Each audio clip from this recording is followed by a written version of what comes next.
자, 13절서부터 보지만은 우리 성경책을 볼 때 11절부터 좀 봤으면 좋겠어요. 11절.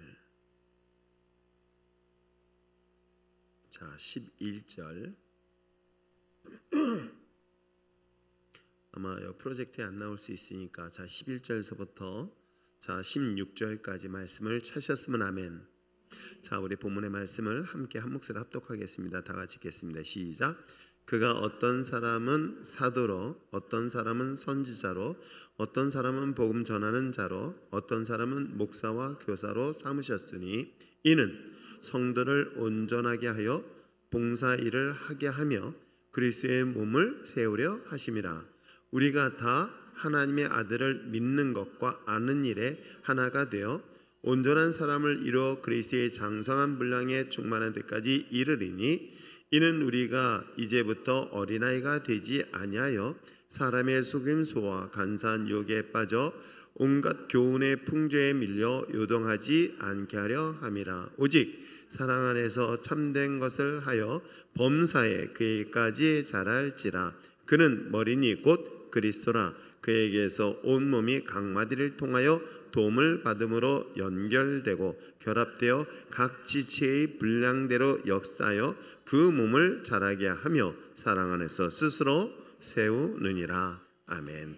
예물을 위하여 기도하겠습니다. 오늘도 귀한 예물을 준비해 드립니다. 예배 자리로 인하여 인도하여 주심에 감사하며 또한 아픈 지체들 주님의 위로의 손길을 더하여 주시고 오직 주님 안에서의 믿음 소망 잃지 않게 하여 주시옵소서. 몸과 마음이 아픈 자녀들에게 위로와 평안이 있기를 예물을 드립니다. 용호 효정이 하나님 앞에서 재능 사용하게 하여 늘 기쁨이 되는 자녀 되게 하여 주시며 또한 윤서 서윤 건강하게 하게 하시고 좋은 체력 허락하여 줄 것을 예물 드리며 일천문 예물을 드립니다. 완전한 하나님께서 완전하게 치유하심을 믿고 감사하여 예물을 드립니다.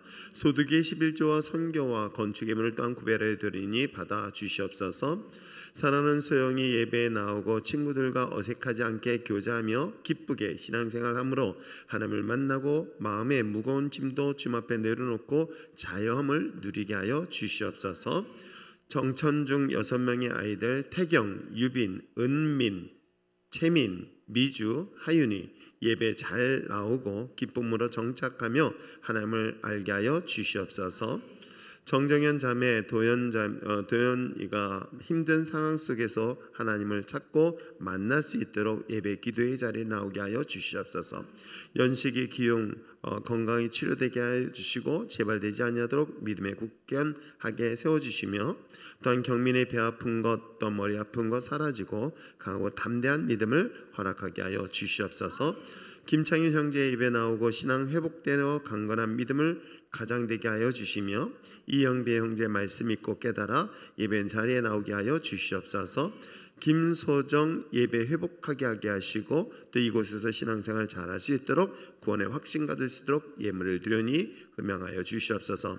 하나님이 주신 내 사랑에 감사합니다. 물이 바다 덮음같이 축제를 통하여 예수를 믿지 않은 영혼들 예수님을 만나는 거룩한 시간 되게 하여 주시옵소서. 범사에 감사합니다. 전도 축제 통해 모두 가정을 통해 하나님의 은혜를 있게 하게 하시고 주님이 기뻐하시는 영혼 주께 돌아와 구원의 축복을 누리는 복된 축제 시간 되게 하여 주시옵소서. 물이 바다 덮음같이 축제를 통해서 많은 영혼 주께 돌아오며 알게 하게 하시고 구원의 은혜가 풍성하게 하시고 준비하는 모든 과정 협력하여 기쁨으로 일전 공동체 하나 되게 하여 주시옵소서. 물이 바다 덮음같이 축제 가운데 믿음의 공동체 성령의 기름 부신 가운데 협력하여 선을 이루는 그런 주님의 영광만 나타나는 시간 되게 하여 주시옵소서. 물이 바다 덮음같이 축제 가운데 기름 부어주시고 풍성히 채우시며 은혜 부어주시사 주의 영광 나타나게 하여 주시옵소서. 마가의 다락방 야유에 갑니다. 좋은 날씨 허락하여 주시고 기쁘고 즐거운 안전한 시간 되게 하여 주시옵소서. 드린 예물 기도 속에 날마다 주님의 놀라운 은혜가 있기를 원하며 예수님의 이름으로 기도합나이다. 아멘.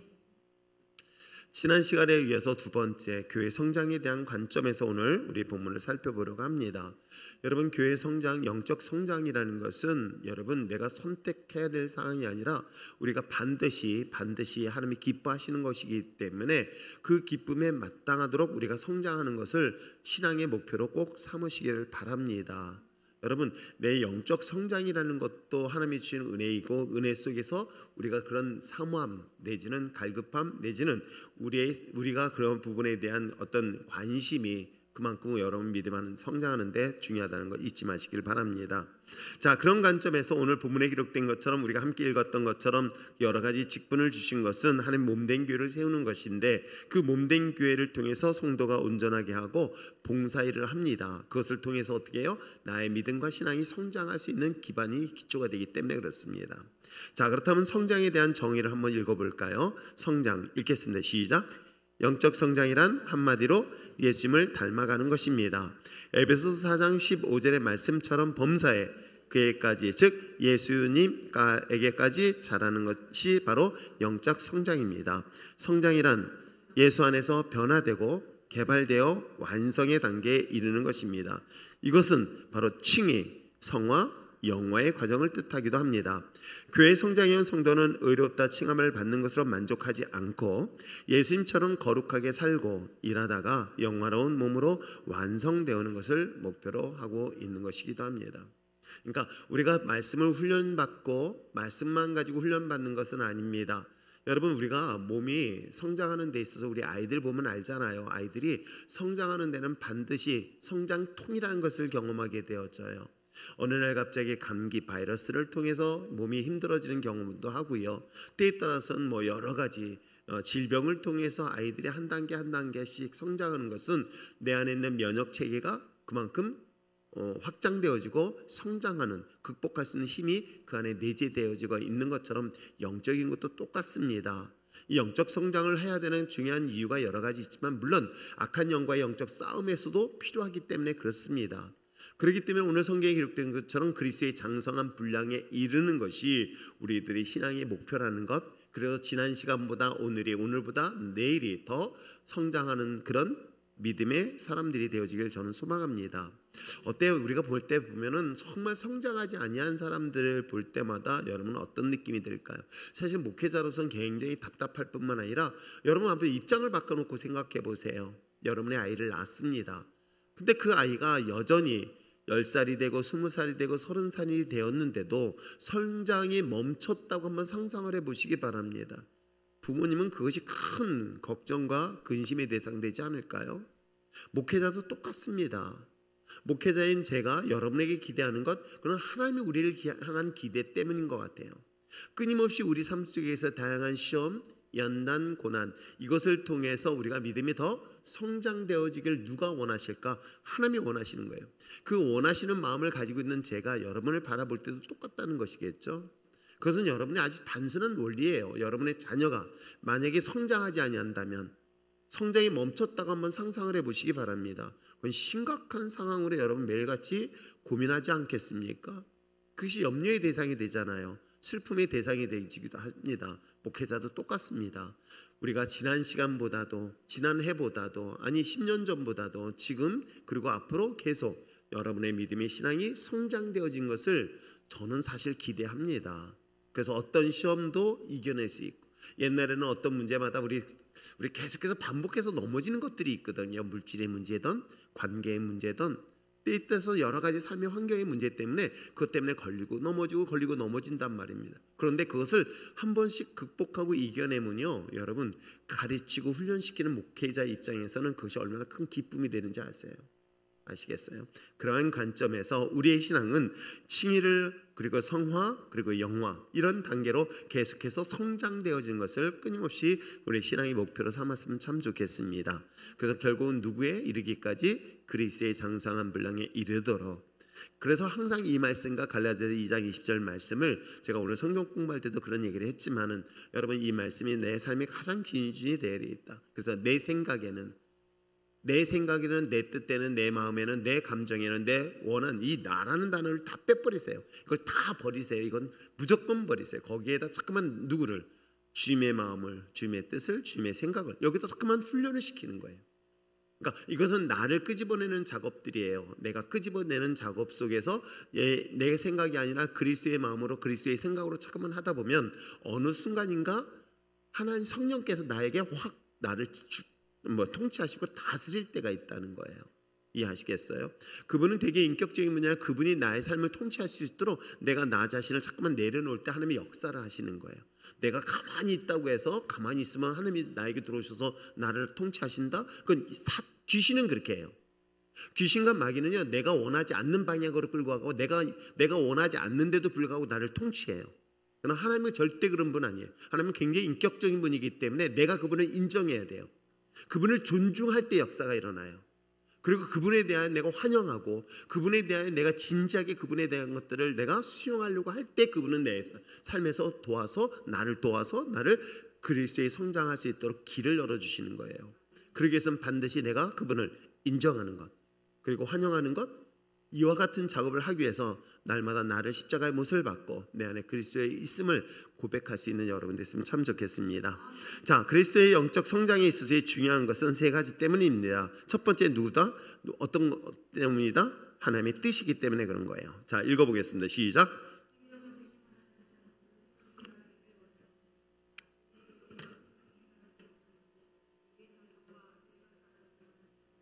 자기의 성장, 가정 성장, 교회 성장을 통해 하나님의 거룩한 천국의 성장을 이루기를 원하십니다. 확장되어지길 원해요.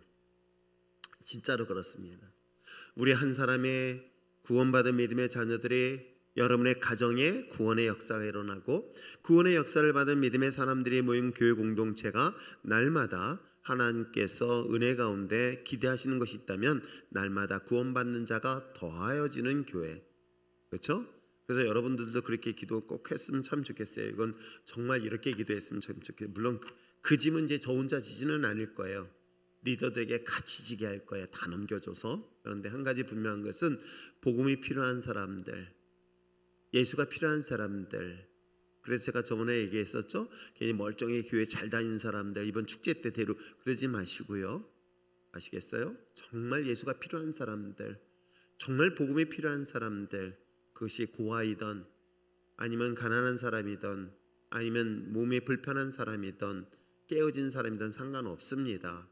그러한 자들을 이번 축제에 초대해서 그들을 통한 하나님의 위로하심이 그들 속에 있기를 원하고, 그래서 그들에게 정말 복음이 필요한 그들에게 있어서 예수를 생명을 얻을 수 있는 것은 누구의 뜻이다? 그냥 하나님의 뜻이기 때문에 그렇습니다. 그래서 결국 내 개인의 신앙, 교회의 성장, 우리의 모든 가정의 성장이 복합적으로 이루어져야 될 줄 믿습니다. 또 하나 있습니다. 성장은 우리에게 무엇을 가져다 줄까요?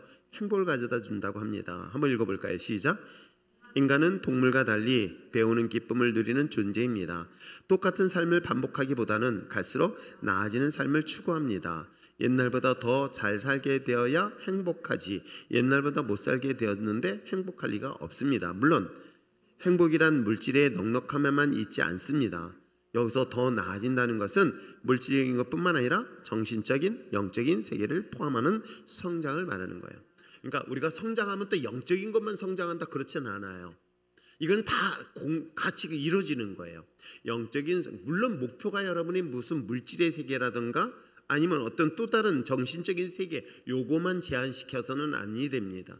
그래서 우리가 신앙생활하는 것이 내 마음의 위로, 평안 그런 것만 제한시킨다면 그것은 좀 더 위험한 거고요. 좀 더 본질적인 것은 내 영적인 성장인 거예요. 근데 영적 성장 안에는 내 혼적인 성장과 육적인 성장 이것이 같이 병행해서 같이 움직인다는 거예요. 이해하시겠어요? 그래서 하나님께서는 더욱더 풍요로운 것을 허락하신 건 분명히 맞아요. 그러나 신앙의 목표는 이 풍요로움에 있는 것은 아니에요. 그렇다 해서 하나님의 자녀들은 그지처럼 가난하게 내버려 두지 않아요. 과거에는 물질이 나의 축복의 기준이 되어졌다라고 생각하지만 그런 것은 아닙니다. 그렇다고 해서 하나님의 자녀들이 계속해서 가난하다? 이건 한 번쯤은 진지하게 고민해 봐야 될 문제예요. 이건 분명히 아시겠어요? 자, 세 번째는 뭐냐면은 어떤 것을 얘기하고 있냐면 성장은 다른 사람들을 돕는 길이기도 합니다. 한번 읽어볼까요? 시작. 어린아이가 일할 수 없는 것처럼 영적으로 성장해야 다른 사람을 도울 수 있습니다. 많은 성도들이 교회에 봉사하다가 시험드는 이유는 영적 성장을 무시한 채 일꾼이 되기 때문입니다. 성장과 훈련이 없는 봉사와 헌신은 남을 돕기보다 오히려 남을 불행하게 할 뿐입니다. 무슨 얘기인지 아시겠죠? 그러니까 여러분들이 개척 초기 때 몰라서 그렇죠. 전 처음 시작할 때 물론 목회를 처음 해봤잖아요. 그랬었을 때는 직분을 세워가지고 요즘 말로 한다면 순장이겠죠. 순장을 세워서 요 셀을 잘 이끌어가면 되는 줄 알았어요. 그리고 또 그런 열정을 가진 사람들이 모여 있었기 때문에 또 그렇게 됐었어요. 그런데 어느 순간부터인가 이게 복음하고 상관없이 흘러가는 걸 알게 됐어요.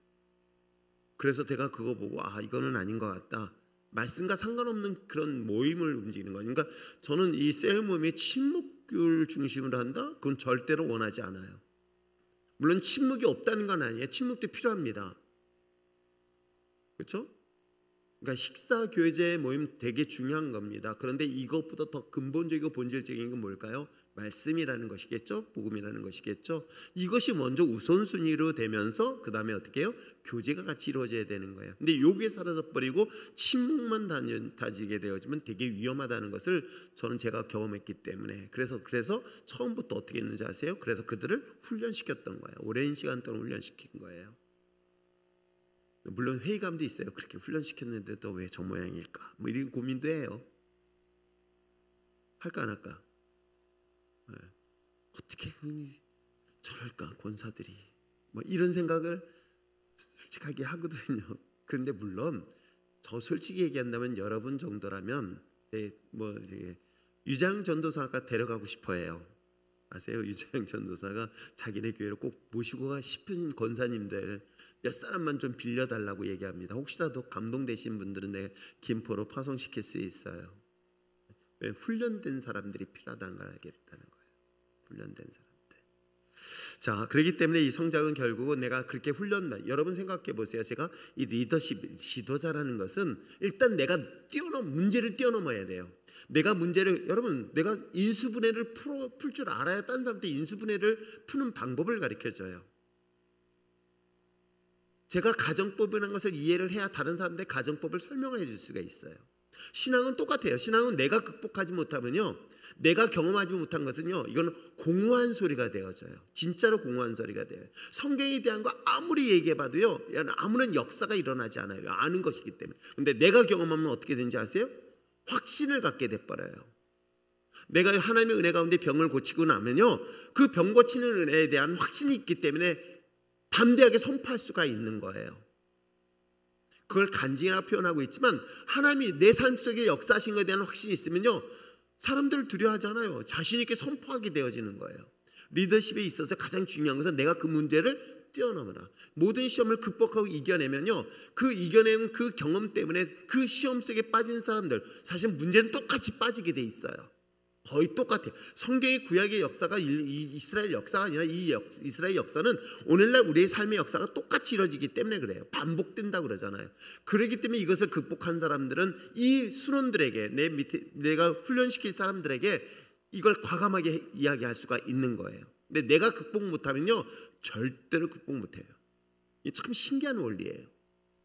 아시겠어요? 그래서 예수님의 제자였던 베드로도 이렇게 실수도 하고 실패도 해본 경험을 하게 하지 않을까 생각해봐요. 처절하게 패배하고 처절하게 실패했죠. 엠마로 돌아가기도 합니다. 자신의 갈릴리 호수로도 돌아갔습니다. 그랬던 그들을 다시 한번 회복시켰고 성령의 능력을 부어줬더니 그 다음부터 어떻게 해요? 자기가 실패를 극복하고 이겨냈던 성령의 능력을 가지고 어떻게 해요?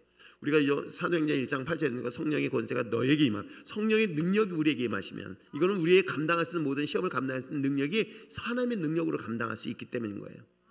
그렇기 때문에 내가 증인이 되는 거예요. 여러분, 증인은 내가 경험이 됐을 때 증인이 되는 거지 배워가지고 증인이 절대 되지 않아요. 아시겠어요?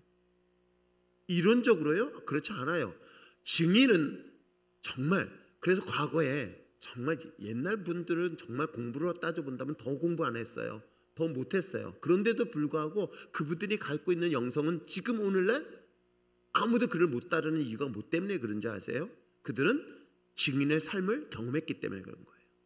아시겠어요? 그래서 우리가 결국 영적 성장은 자기만을 위한 것이 아니라 똑같은 환경 속에 지쳐있는 그들을 향하여 그들을 돕는 역할을 하기 때문이다. 그래서 성장은 하나님이 기뻐하는 거, 하나님이 원하시는 거예요. 하나님의 뜻이기도 하고요. 그것을 통해서 우리가 기쁨을 얻게 되어지고요. 그 기쁨을 통해서 다른 사람에게 흘려보내는 역할을 하는 것이다.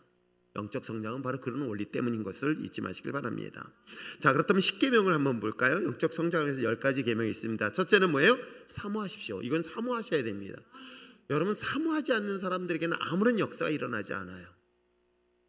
자, 한번 읽어볼까요? 시작. 영적으로 성장하여 예수님을 닮고자 하는 거룩한 열망이 있어야 돼요. 전 거룩한 욕심이라고 설명을 해요. 주님을 닮고자 하는 욕심. 그렇죠? 하나님을 닮고자 하는 욕심들, 거룩한 나라에 대한 욕심들. 근데 욕심이 죄예요? 아니에요. 제가 진짜 뭐라고 전했어요? 그 단에 거룩이라는 단어를 쓴 거예요.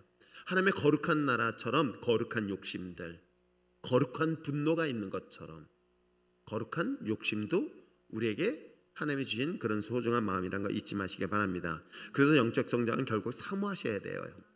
그래서 제가 제자훈련을 30년째 하면서 역시 욕심이 있는 사람들이 그렇지 않은 사람보다 빠르다. 아, 정말 그래요. 그래서 욕심이 있어야 된다. 영숙님 아시겠어요? 욕심 있죠? 있어요 진짜? 알았어요. 그럼요, 욕심이 있어야 됩니다. 그래서 그 욕심을 가지고 내가 하나님의 나라에 대한 사모함으로 이렇게 변화시키는데, 그러면 하나님의 숙제를 우리가 하나님의 말씀에 대해서 좀 더 빨리 성장하는 걸 볼 수 있고요. 그 다음에 중요한 건 두 번째는 오픈 마인드, 열린 마음이 있어야 돼요. 이건 정말 닫힌 마음이 있으면 아무런 역사가 일어나지 않아요. 한번 읽어볼까요? 시작. 마음의 넓이만큼 성장의 분량이 결정됩니다. 끝없이 배우려는 자세를 가져야 영적 성장이 이루어집니다.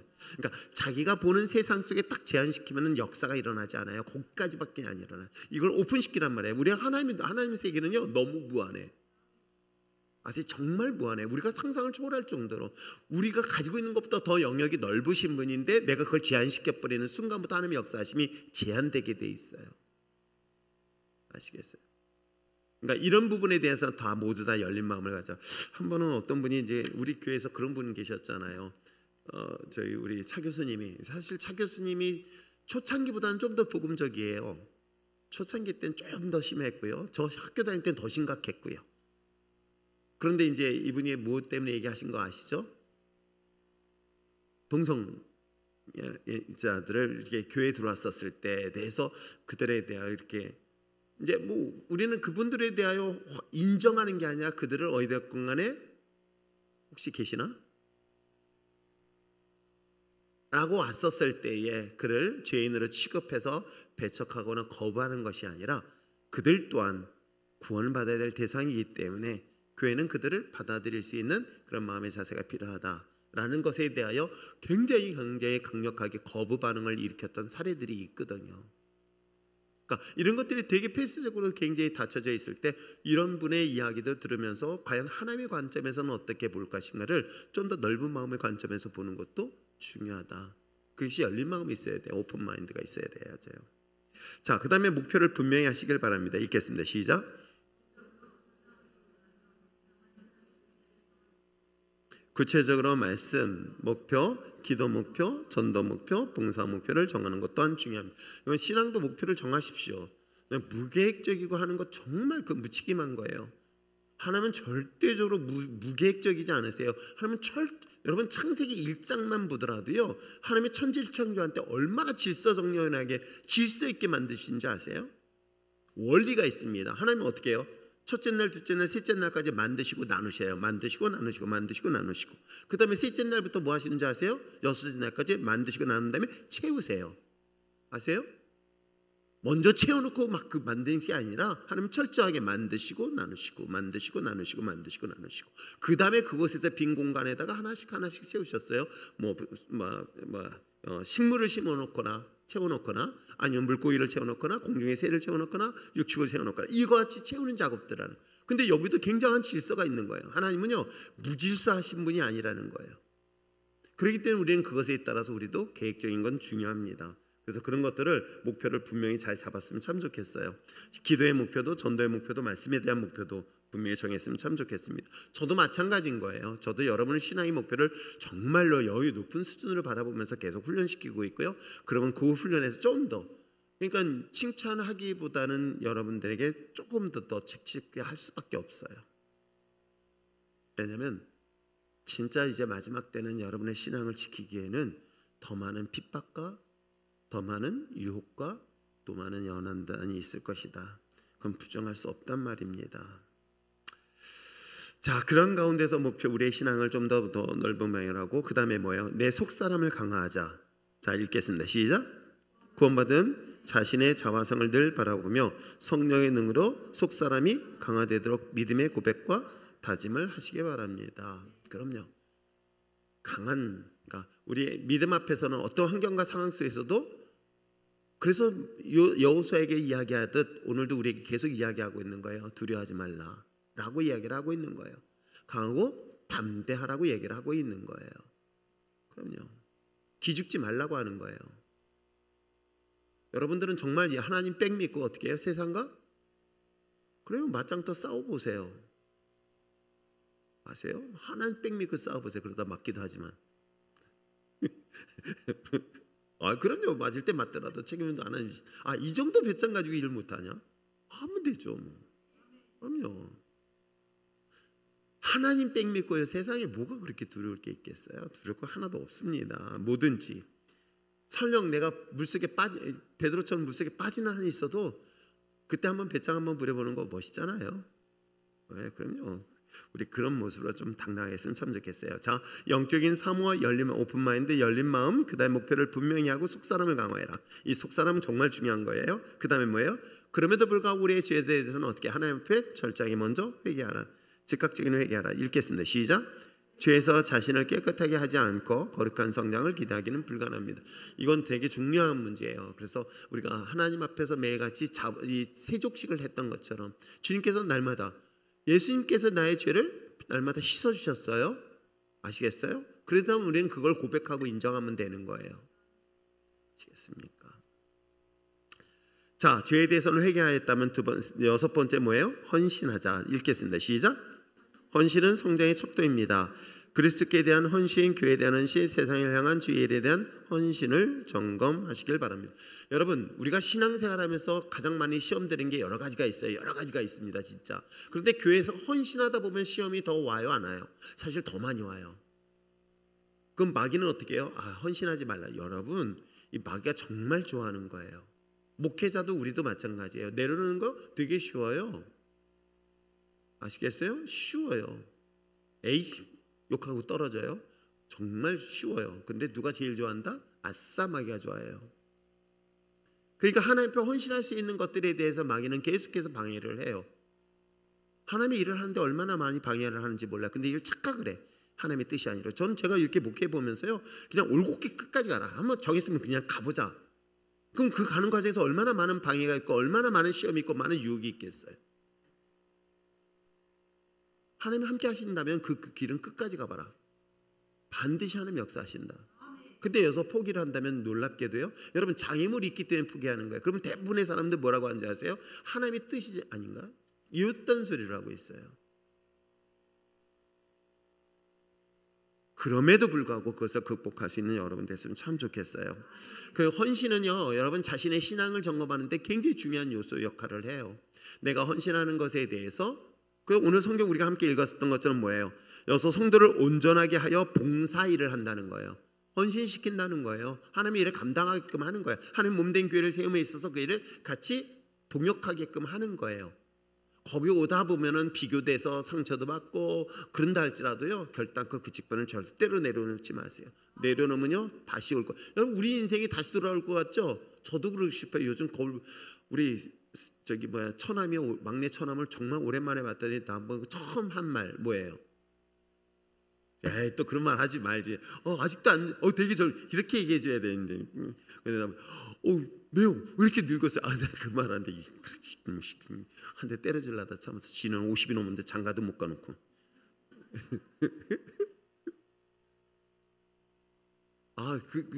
진짜로 그렇거든요. 그러니까 우리의 시간들은 다시 돌아오지 않아요. 저도 만약에 다시 한번 하는 그런 마음도 안타까운 마음이 있어요. 그래서 우리 노예 70이 넘으신 목사님께서 은퇴를 못 하시고 지금 내년까지 기도하셔서 다시 한번 목회하시겠다라고 하시는 목사님이 계세요. 왜? 그걸 못 내려놓는 이유가 한 번 더 해보고 싶다는, 돌아보니까 아쉬운 게 너무 많다는 생각이 들잖아요. 근데 인생이라는 건 또 살 수 있을까요? 없거든요. 그래서 내가 지금 헌신할 수 있을 때 최선을 다해서 헌신하라. 대신 끝까지 하라. 어떤 장애물이 있어도 그 장애물을 뛰어넘지 마라. 그래서 예를 들어서 내가 누구한테 자 권사 이제 저 순장의 직분 올해까지만 하십시오. 그러면 어떻게 할까요? 확 때려주고 네라고 하지 말고 목사님 그래도 전 하고 싶습니다라고 할 수 있는 사람들 아세요? 진짜로. 여러분 직분은 하나님이 주시는 거예요. 사람이 주는 거 절대 아니에요. 그럼 전 테스트를 해요. 어떻게? 아마 올해도 이제 집사 직분 내에서 떨어지는 사람들이 제가 지금 정리를 하고 있거든요. 각오하세요. 우리 집사람이 정말 반대하고 있어요. 그러지 말라고. 가뜩이나 시험 들면 교회 안 나와 여보. 성장해야 되는데. 그러면 어떻게 할까요? 목사님 제가 더 열심히 할게요. 한 번만 더 여러분 저는 그 하나님이 그걸 보고 계시고 계세요. 아시겠어요?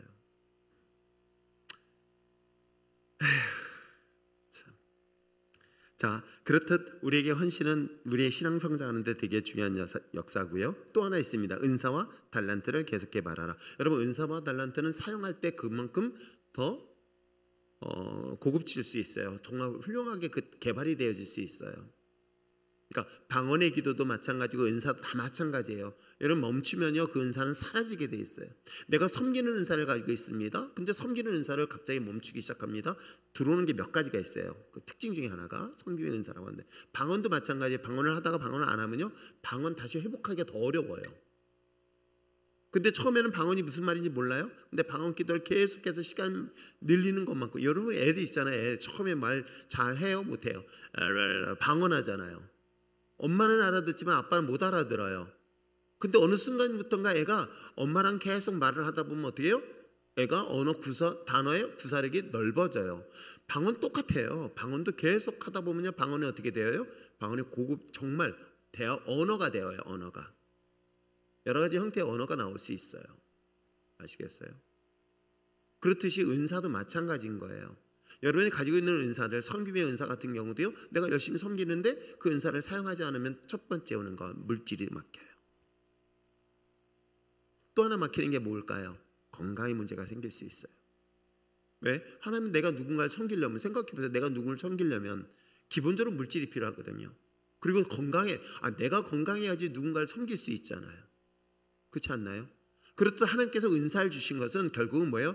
이것을 통해서 누군가를 섬기고 도우라고 한 건데 그 은사를 사용하지 않으면 그 은사를 가져간단 말이에요. 그 은사를 주시기 위해서 그냥 은사만 주시지 않아요. 그에게 그만한 능력을 주시기 때문에 그런 거예요. 아시겠어요? 자, 그래서 은사들은 계속 사용하라. 자, 한번 보겠습니다. 읽겠습니다. 시작. 은사와 달란트는 영적 성장과 사역을 위해 실질적인 능력입니다. 그러니까 우리를 유익하게 하는 거예요. 은사는 우리의 신앙을 유익하게 해서 주신 것이 은사다. 달란트는 기본적으로 주신 것이다. 달란트는 다른 거예요. 달란트는 뺏어가지는 않아요. 근데 은사는 사라질 수 있어요. 자, 그 다음에 여덟 번째, 시간을 효과적으로 관리하라. 읽겠습니다. 시작.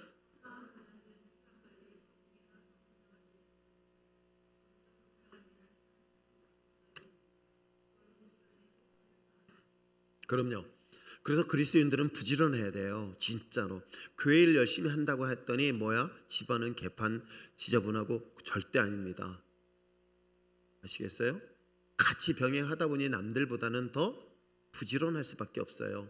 불필요한 시간들을 줄이면 얼마든지 시간 관리가 가능하다는 것이겠죠? 자기 관리인 거예요. 자기 시간 관리. 이건 정말 하나님이 우리에게 주신 것들이 있어요. 물질도 주셨죠? 건강도 주셨어요? 시간도 주신 거예요. 그것을 관리하려다 보니까 우리는 불필요한 부분들을 줄이고 그것을 효과적으로 효율적으로 잘 관리할 수 있는 것. 그렇게 되려면 부지런할 수밖에 없어요. 진짜로 부지런하지 않으면 우리가 주일 감당하는 것 하기 어려워요. 시간 관리가 그만큼 중요한 것이다. 그 다음에 인간관계에 있어서 어떻게 하나? 화목하라. 읽겠습니다. 시작.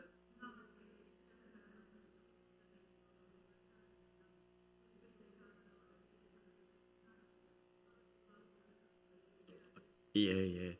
지금 계속 듣는 중에서 서로가 어떤 문제 가지고 서로 싸우는 거랑 절대로 그러지 마세요. 혹시라도 불평 있고 불만이 있으면 어떻게 해요? 침묵하세요. 누구는 이렇고 누구는 저렇고 그딴 말 하지도 마세요. 제가 사실은 이 자리에 있으면요 다 들어요. 말을 잘 안 하는 우리 선희 집사가 이런 말 한다는 소리도 다 들어요. 아세요? 참 묘한 자리에 이 자리에 있으면요 다 듣게 돼 있어요. 다 듣게 있어요. 제가 팔랑귀가 아닌데도 불구하고 다 들려요. 아세요? 그런데 그 소리 중에서 어떤 소리가 들리냐면은 불평의 소리. 이거는 정말 조심하세요. 이거는 정말 하나님 기뻐하지 않으세요. 그런 소리가 나올 땐 차라리 침묵해라. 아시겠습니까? 자, 10번째, 치우치지 말고 균형을 유지하라. 읽겠습니다. 시작. 그리스도의 구원이 전인적 구원이듯 영적 성장은 총체적인 성장이 되어야 합니다. 그렇습니다. 그러니까 우리가 영적 성장이라는 것은 단순히 내가 영적으로 홀리한 것만이 아니라 나의 삶에 대한 관계성들, 사람과의 관계, 또 물질의 관계, 자연의 관계, 이것이 전부 잘 조화를 이루는 것이 건강한 그리스도인의 모습인 거예요. 아시겠어요? 그러니까 우리가 구원이라는 것은 내 영혼이 예수 믿고 천국 간다? 그것만을 얘기하지 않아요.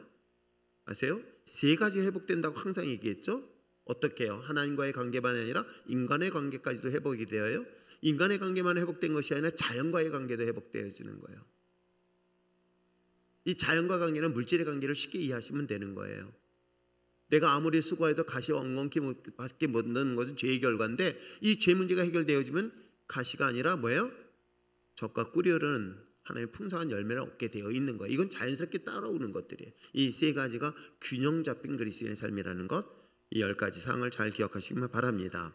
자, 그 다음에 뒷장에 들어가서 이제는 교회 질서에 대한 부분들을 살펴보려고 합니다. 목회자의 권위에 대해서 여러분 인정하는 것에 대해서 살펴보려고 합니다. 자, 권위에 대한 사전적 의미 한번 읽어볼까요? 시작. 절대적인 것으로서 남을 복종시키는 힘 또는 어떤 분야에서 능히 남이 신뢰할 만한 뛰어난 지식, 기술, 실력을 바로 권위라는 단어를 사용하고 있는 거예요. 그렇다면 성경에서 말하는 권위는 어떤 걸까? 권세, 권위. 자, 한번 읽어보겠습니다. 시작. 엑스시아라는 말은 하나님께서 예수 그리스도와 그의 자녀들에게 부여하신 영적인 권세를 나타내는 말입니다. 성경에서는 이 말이 죄를 사하는 권세, 귀신을 제어할 수 있는 권세, 하나님의 자녀가 되는 특권, 시민을 통치하는 자들의 권세, 부부간의 권리와 의무, 사도의 특권, 그리스도의 우주적인 왕권 등으로 다양하게 사용하고 있는 것입니다. 그렇습니다. 우리가 권위라는 것을 굉장히 부정적으로 보았던 것은 이 권위를 잘못 사용하고 있기 때문에 그런 거예요. 그런데 놀랍게도 이 권위, 권세라는 것은 예수 그리스도를 영접한 하나님의 자녀에게 주신 권세, 권위, 바로 이 부분을 얘기하는 거거든요. 그래서 제가 여러분들이 항상 얘기하죠. 하나님의 자녀는 뭐의 권세가 있다? 뭐의 권세가 있다? 말의 권세가 있다고 얘기하는 거예요. 그러면 말한 대로 된다 안 된다? 된다. 그럼요. 그게 자녀의 권세인 거예요. 그걸 누구에게? 예수님을 통하여 우리가 구원받은 믿음의 자녀에게 주신 권세인 거예요. 성령이 우리에게 임하시면 너희가 뭐예요? 권세와 능력, 권능을 받았다고 얘기하는 거예요. 이 권위와 같은 의미로서 본다면 여러분에게 그 권위를 누구에게만? 목사님에게만, 우리 모두에게 다 주신 거예요. 그런데도 그 속에서도 질서가 있는 거예요.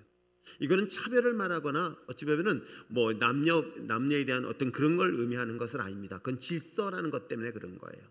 이해하시겠어요? 그 질서 때문에 하는 것을 잘 사용해야 되는데 이 질서를 잘못 사용하다 보니 권위에 대해서 어떻게 해요? 부정적으로 보고 있는 거예요. 아시겠어요? 자, 그렇다면 영적 권위에 대한 중요성을 한번 살펴볼까요? 제가 읽겠습니다. 성경은 영적 권위의 출처가 어디로부터? 하나님이시라는 것을 명백하게 이야기를 하고 있습니다. 우리가 접하는 모든 권위는 하나님으로부터 위임된 거예요. 그러니까 이 권세와 권위는 하나님의 것이에요. 그 하나님의 자녀에게 우리에게 주신 것을 위임받았다는 거예요. 아시겠어요? 이걸 위임받은 겁니다. 교회 안에서의 권위뿐만 아니라 세상의 모든 권위, 권세도 하나님으로부터 위임받은 것인 거예요. 그러니까 여러분 요셉의 권위를 한번 잘 생각해 보세요. 요셉의 권위가 과연 그에게 어떻게 나타났을까? 보디발의 가정에 그가 종으로 팔려갔습니다. 근데 놀랍게도 그가 크리스찬이에요? 하나님 믿는 유대 종교를 갖고 있었어요? 아니에요.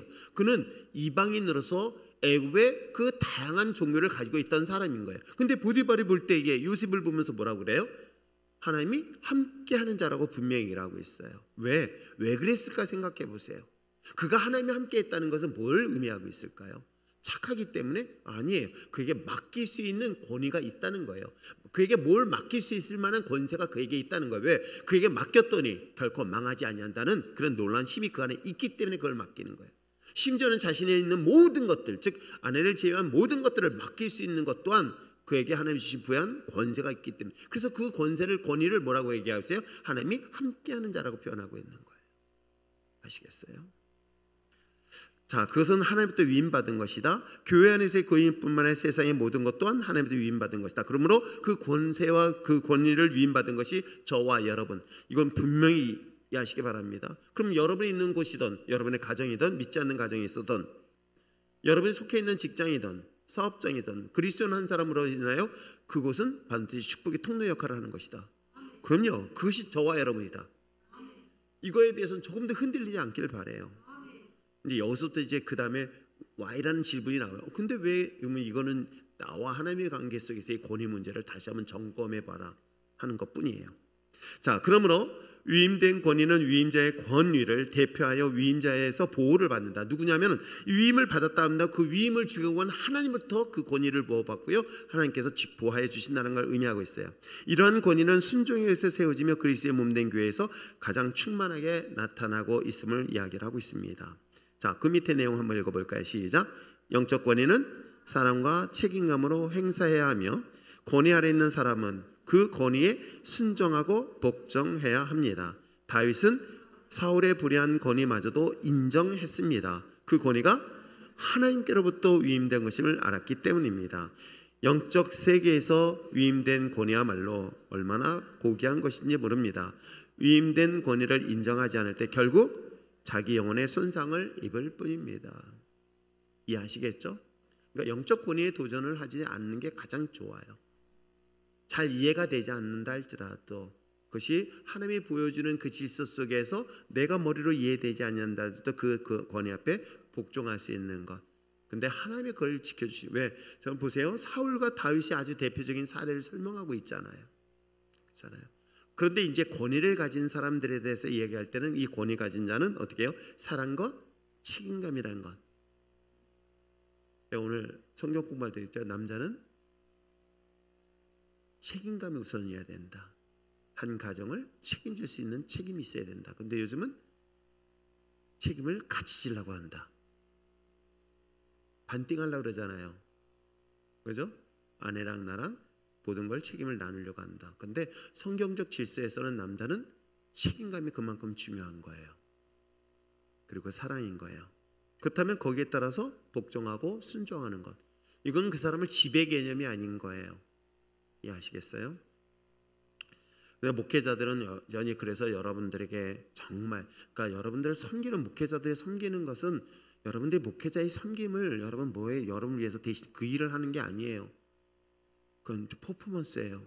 진짜 목회자는 말씀의 권위 앞에 여러분의 길을 바르게 인도하는 거예요. 가르쳐주는 거예요. 그걸 바르게 하나님부터 지시를 받아서 그 질서대로 그걸 잘 적일 때 정말 여러분들의 영혼들을 끝까지 책임질 수 있는 지도자여야 되는 거예요. 아시겠어요? 자, 영적 권위에 대한 순종, 목회자의 순종하는 이유 세 가지 한번 읽어보겠습니다. 첫째,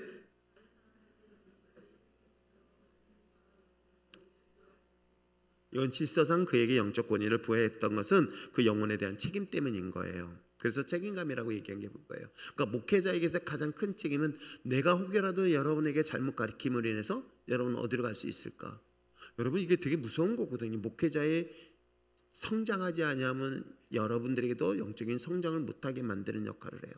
제가 지금까지 목회를 해보고 이렇게 보면서 여러분 하나님과 나와의 어떤 축복, 하나님의 은혜에 대한 것들이 이렇게 잘 되어진 사람들은 이 은혜를 흘려보내거나 하나님의 축복을 흘려보내는 건 어렵지 않아요. 근데 이 가로막혀져 있는 사람들은 놀랍게도 성도들까지도 멈추게 만드는 역할을 해요. 아세요? 그러니까 제가 예배자들 되게 많이 엄하게 얘기하는 이유가 그런 거거든요. 먼저 예배자가 되라. 왜냐면 이 예배자들을 통해서 하나님과 여러분 사이 속에서의 중보자 역할을 감당하고 있기 때문에 그래요. 근데 여기서 딱 걸려버리면요, 영적으로 여러분의 영혼을 딱 가로막는 역할을 해요. 이게 보기보다는 되게 위험하고 무서운 거거든요. 아시겠어요? 근데 그런 부분은 여러분들이 조금 더 훈련받으면 예민하게 느낄 수 있습니다. 그래서 목회자인 제 담임 목사의 영적인 상태라든가 문제가 딱 생기면요, 여러분에게 문제가 반드시 생기게 되어 있어요. 이렇게 생각해 보세요. 모유를 주는 아버지가 모유를 주진 않지. 모유를 주는 엄마가 몸에 이상이 생겼어요. 근데 그 모유를 먹는 아이는 어떻게 되는지 아세요? 놀랍게 설사를 하더라고요.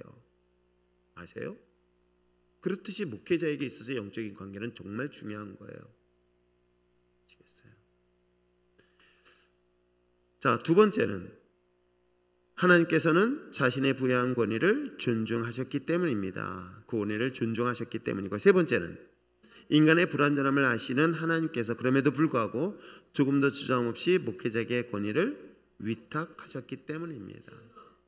그렇기 때문에 이 부분에 대한 심판은 또 목회자는 목회자대로 하나님이 더 엄하게, 성경을 이렇게 얘기하는데 그만큼 가리키는 사람이 그만큼 엄한 책임과 하나님이 책망을 하실 거예요.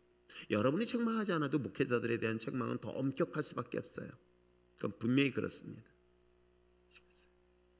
이걸 목회자들이 항상 인식하는 게 필요한 것이고요.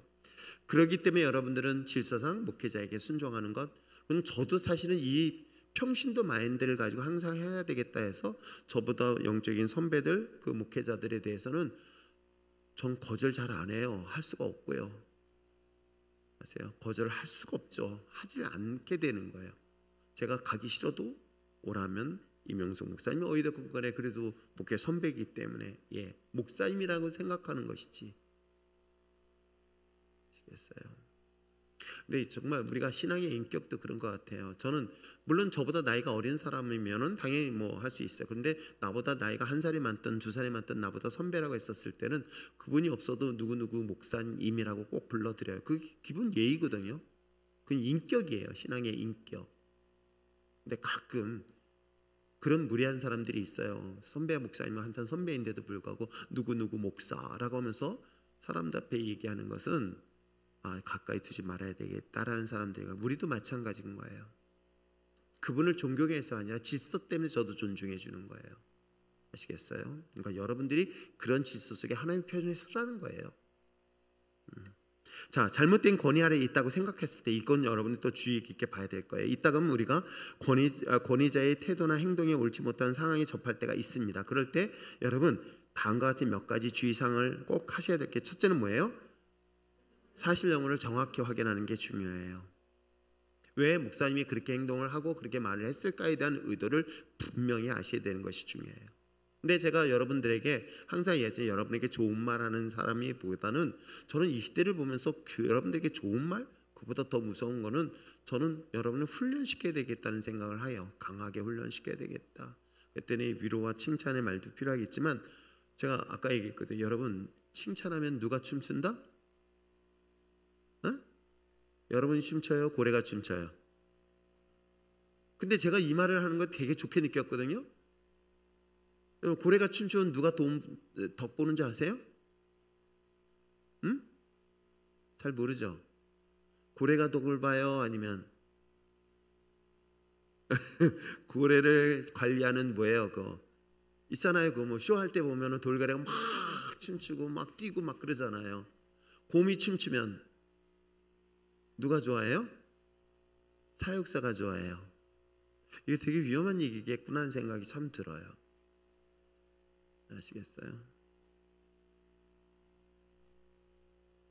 그래서 제가 PT는 안 받았지만 PT 할 때 보면 막 몰아치시더라고요. 제가 엊그저께도 주사 맞을 때도 살살 아프지 않게, 그래도 아프더라고요. 두고두고 아프더라고요. 자, 우리가 이런 부분에 대해서는 좀 더 정확하게 확인하는 것이 필요하고요. 그 다음에 평소 읽어보겠습니다. 두 번째,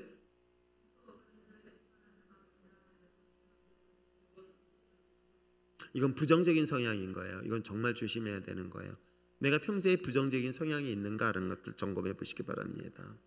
그렇다면 상황에 대한 객관성을 잃어버릴 수 있기 때문에 그런 거예요. 일단 부정적인 것들이, 부정적인 성향은 부정적인 것으로만 봐요. 뭐든지. 자, 그러면 여러분 세 번째 되게 중요한 거예요. 어떻게 해요? 기도하십시오. 여러분이 기도하지 않냐고 만약 목회자가 어려움을 타락했다면 여러분이 회개해야 돼요. 아세요? 내가 잘못하면 여러분 회개해야 된다고. 뭐 안에서다? 여러분 권사라는 직분을 왜 주셨어요? 하나님이 기도하라고 준 거예요. 그때 아싸 나는 권사 아니다. 그래서 집 샀잖아요. 자, 기도해 주세요.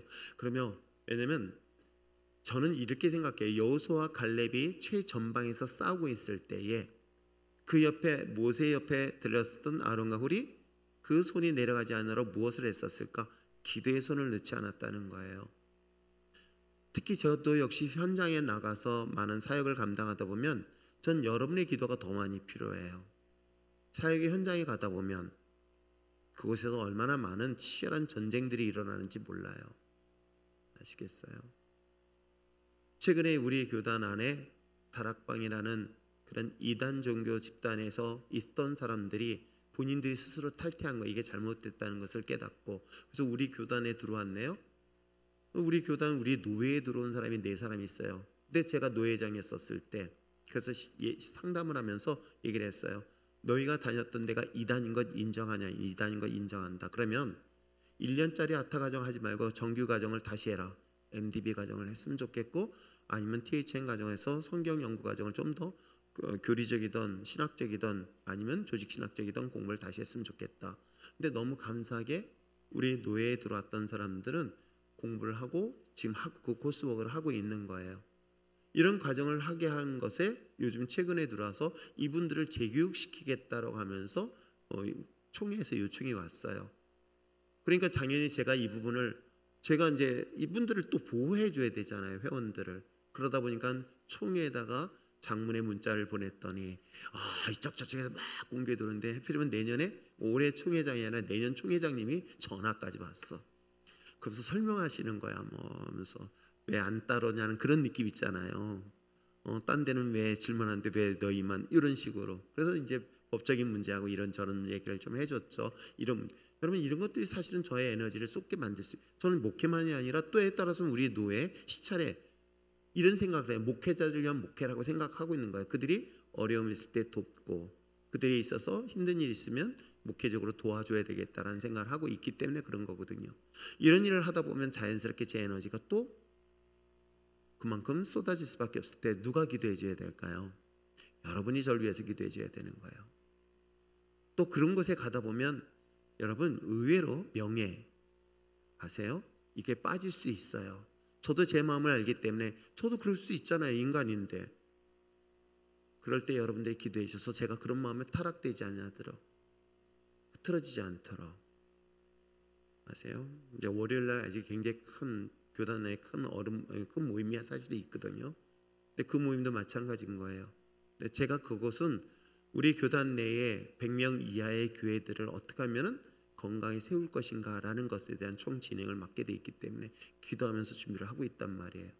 그러니까 여러분들이 그것을 위해서 기도하지 않으면 저는 그곳에서 많은 영적 싸움을 할 수밖에 없어요. 치열한, 보기보다는 되게 치열해요. 보기보다는 더 많이 반대의 경험을 하게 될 것이에요. 그래서 여러분들이 그런 기도가 필요합니다. 그러니까 목회자에 타락하지 않도록 기도해 주세요. 제가 여러분들 항상 기도하잖아요. 저희 목사님 다리 다치, 그게 괜찮아요. 다리 안 고쳐줘도 상관없고요. 몸 괜찮아요. 아프지 않게 괜찮습니다. 그건 상관없어요. 저는 항상 기도하는 건 하나님께서 버림받지 않는 목회자 되게 해달라고. 제가 마지막 죽는 순간까지 하나님께서 버림받지 않게 해달라고.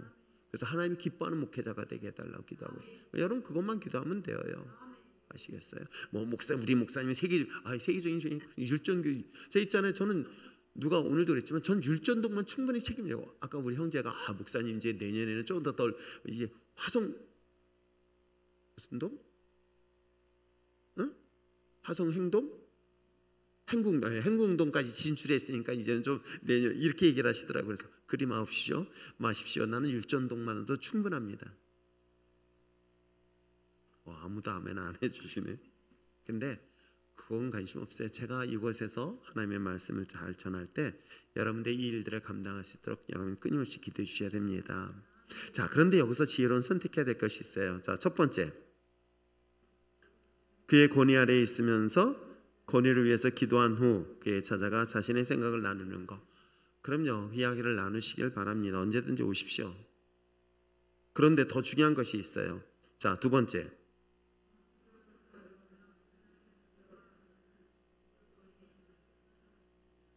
제가 만약에 교주가 되어지거나 복음과 상관없이 제가 세상에 흘러간다면 그땐 저를 위해서 권면하십시오. 그런데도 불구하고 그 권면을 듣지 않는다면 그때는 이 교회를 떠나셔야 됩니다. 그럼 분명히 떠나셔야 돼요. 저도 타락할 수 있잖아요. 저는 완전한 존재가 아니에요. 그렇기 때문에 언제든지 교만해질 수도 있고요. 잘못하면요, 제가 스스로가 주님의 자리에 차지할 수도 있단 말이에요. 이게 내가 옳다라고 생각하는 것 때문에.